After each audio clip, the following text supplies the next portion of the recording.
it's junk or whether it's cultural craft.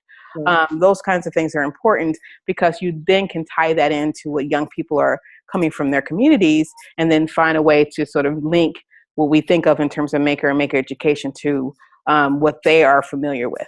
Right. So socially or artistically contextualized from the outset, basically. Yeah. So culturally responsive or culturally relevant, art-based technology, so to speak. Well, it's important to note on the Grandmaster Flash scratching point is that the Scratch programming language was made from taking different types of media and mixing it together, just like you took musical media. So the name Scratch pay homage to Grandmaster Flash and Company for bringing that innovation about. And I think it ties to taking existing interests of the young people that come into, say, a middle school with an interest in performing arts and what people call emerging technologies. So making the intersection between existing interests and emerging technologies, that can be a form of empowerment for people that have historically been marginalized or disempowered. And one of the things that I point to and why I focused on programming early was that there were no strong forces keeping people out of the domain, especially in a place where you can be stripped of most of your physical characteristics. For example, if you show up with a piece of code and you have an app already, a lot of times that can show up before you as a person arrive.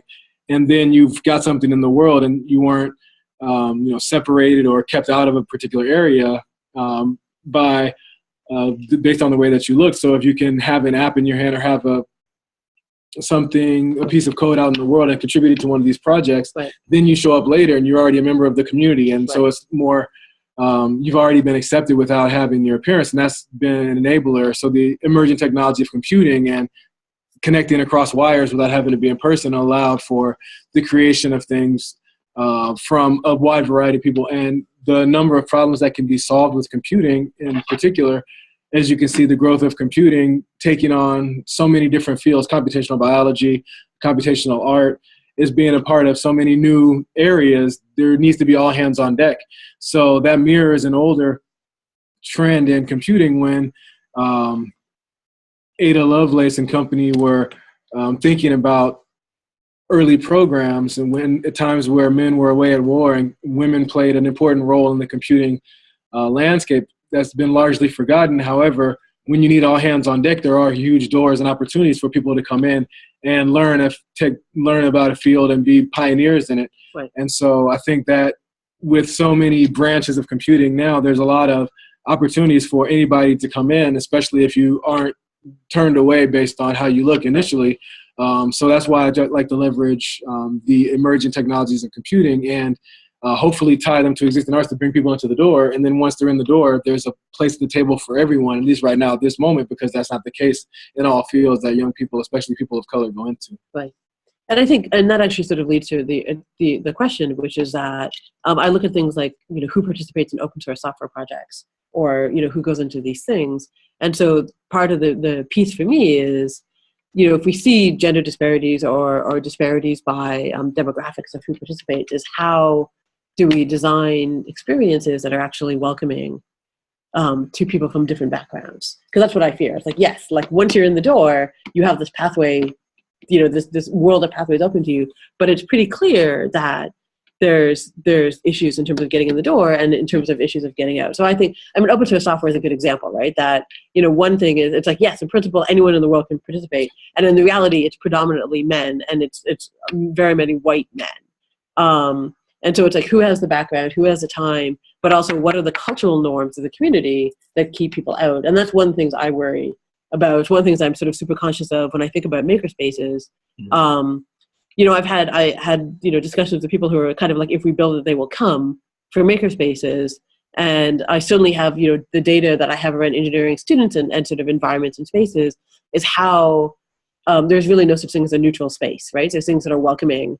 That if you're not sort of consciously welcoming to people, it's very easy to have it only be welcoming to certain subgroups.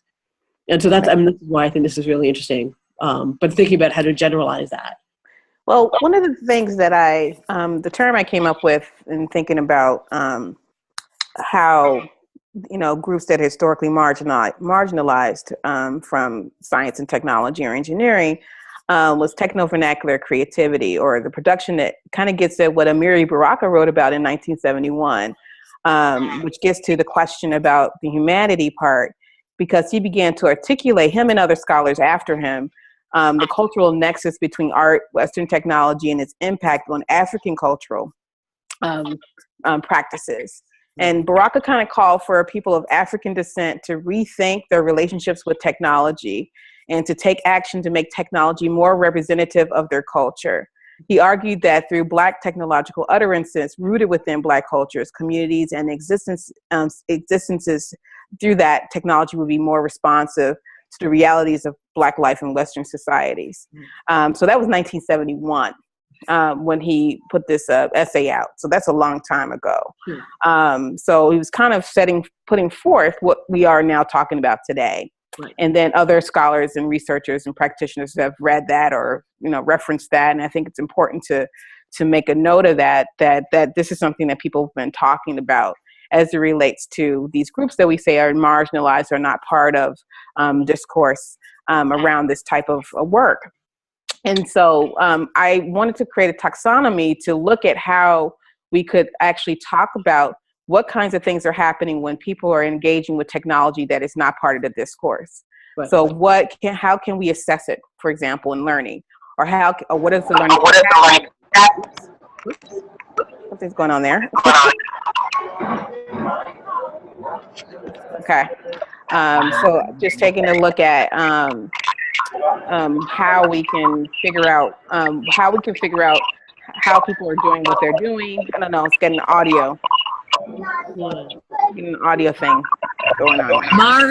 Mario, can you mute your speaker? 1 sec, I'll get it. Mario's coming in from muted. Germany. Okay. So reappropriation is one of the things that I looked at, and to define that is kind of looking at, in terms of key concept, reappropriating is the process, but when underrepresented ethnic groups reclaim artifacts from dominant culture. Mm-hmm. So artists who use commercial images in their work or so on and so forth. Improvisation, which is huge in across the African diaspora, which is kind of the spontaneous and inventive use of materials. So using on-the-spot techniques to make, different projects. And then conceptual remixing, so tinkering and making do with whatever's on hand. So artists who are combining different, seemingly disparate knowledge sets, artifacts, identities, and practices. All these combination of these creative modes kind of result in the invention of new practices, works, or performance modes. Right. So then I started looking at through that lens and finding that there are a lot of people who are actually doing that kind of thing long before I was aware of it. And one of them being Ben Hardy. I don't know if anyone knows about Ben Hardy, but Ben Hardy is the guy who made the motorcycles or the choppers in Easy Rider. And because he was African American, they kept his race. No one ever talked about it till long after his death, that he was the guy who is known for in sort of creating the chopper, the bike to have, and that. And this, we look at lowrider culture with Chicano groups and realize that this is a way of using suspension systems and hydraulics with automobiles. So when we brought in the net, we start picking up on so many other different types of projects that we never really talk about when we talk about maker education or maker spaces that I think are really important to make a note of. And we're starting to look at, as people had said earlier, from birth, but also from necessity, that people are creating things from their environment, using technologies in ways that never thought of, that I think are really interesting and really engaging for people who may not see themselves in doing something like being in a maker space. Right. And actually, the thing you said about Ben Hardy and his race nation, I just want to actually throw in the idea of, and I'm just saying this to put on the table because I'm sure you're all aware of it, is the idea of erasure of people who've done work. And I recently discovered that the person who invented the cartridge-based video game system was an African-American engineer. Yep. And I never come across that. And, because he was one of extremely few African-American engineers at the time. And if people are interested, I found a great interview with him before he passed away that I'll share. But so that erasure piece is important. So one, or at least to me, it's important, right? One is finding the people who are working in conventional means whose race is not, who's sort of kept out of the picture. And the other is, what are the vernaculars? What are people doing outside of the mainstream discourse? Yeah, you hear about people like that sometimes at their death, and those, because I remember that. The obits. Announcement, yeah. And who people have as role models, and we mentioned maker spaces. Who is available for the young and aspiring person to identify with that is already in say an engineering or STEM field. Right. Those are important pieces because there are images associated with what is a scientist and what is an engineer.